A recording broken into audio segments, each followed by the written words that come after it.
alaikum warahmatullahi ta'ala barakatuhu mutanen Katsina, ina wa kowa barka da wannan lokaci. Zan yi tsokaci ne akan irin abubuwan da naga jam'iyyar APC tana yi. Wato tana yin wani abu ne kamar kamfe, ko in ce kamfe ne ma take yi yanzu tun kafin a fara kamfe a yanzu. Ta bi local government tana rarraba ma talakawa wasu abubuwa na yaudara, wanda cewa in aka baka wannan abin ba zai magance ma matsalar rayuwarka ba. Kuma a cikin mutum 1000 an ɗau mutum 10 an ba su wannan abin, da Allah an magance matsala? Wallahi ba a magance ba. Gwamnatin jihar Katsina ki haƙuri, ba irin wannan abubuwan muke bukata ba. Muna buƙatar ki mana ayyuka, ki zo kina budewa, ba wai kina zuwa kina raba mana abubuwa ba.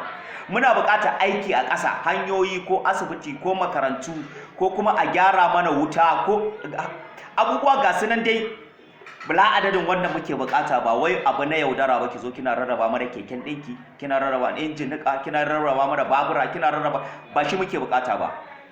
Ga mai hankali ba nake wannan maganar.